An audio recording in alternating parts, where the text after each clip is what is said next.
নতুন রাজনৈতিক দলের নিবন্ধনের যে কার্যক্রম আপনারা জানেন যে আমরা মাঠ পর্যায়ে তথ্য যাচাইয়ের জন্য পাঠিয়েছি।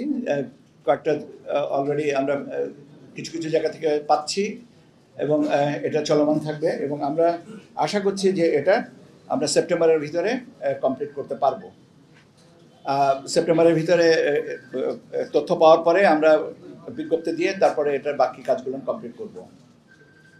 জাতীয় সংসদের নির্বাচনী এলাকার সীমানা নির্ধারণ সংক্রান্ত যে কাজগুলো আপনারা জানেন যে গতকাল পর্যন্ত আমরা শুনানি নিয়েছি এবং কালকেও আমরা শুনানি পরবর্তীতে আরও কিছু কাজ যেগুলো আছে যুক্তি পাল্টা যুক্তি এবং সেগুলো নিয়ে আলোচনা এবং এটা নিয়ে আজকেও আবার আমরা পরবর্তীতে বসবো।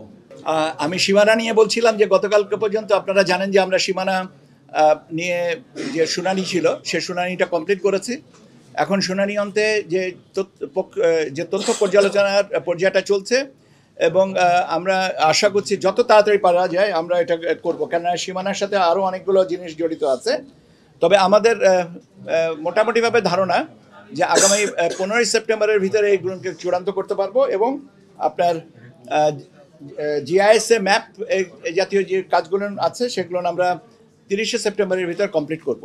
শিয়া বাটার ও ভিটামিন সমৃদ্ধ লিলি বিউটি সোপ, তারুণ্যময় উজ্জ্বল ত্বকের জন্য। রিমার্ক পর্যবেক্ষক এবং সাংবাদিক নীতিমালা নিয়ে আপনারা অলরেডি জানেন যে আমরা এটা প্রকাশ করেছি এবং কার্ডের নমুনা ইত্যাদি ইত্যাদি যে কাজ বিষয়গুলো আছে এটা আমরা over the period of time এটা কমপ্লিট করব। এর সাথে আপনাদের সাথেও একটা আলোচনার বিষয় আছে, সেটাও আমরা এর মধ্যে করব।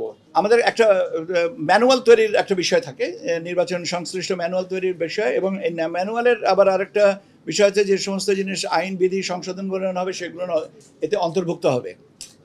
তো যেহেতু আমাদের 30শে সেপ্টেম্বরের ভিতরে আমরা আশা করছি যে বিধিবিধানগুলোকে আমরা সংশোধন পারবো, এটা করার যত তাড়াতাড়ি সম্ভব এটাকে আমরা করতে পারবো এবং এটাকে দরকার পড়বে আমাদের মাঠ পর্যায়ের প্রশিক্ষণের সাথে। কাজে আমরা আনুষ্ঠানিকভাবে আমরা অনুমিত হচ্ছে যে 31শে অক্টোবরের ভিতরে আমরা এই পুরো কম্পাইলেশনটা করে আমরা অন্তত ম্যানুয়ালগুলো তৈরি করে নিতে পারি যাতে আমাদের কাজগুলো সুবিধা হয়।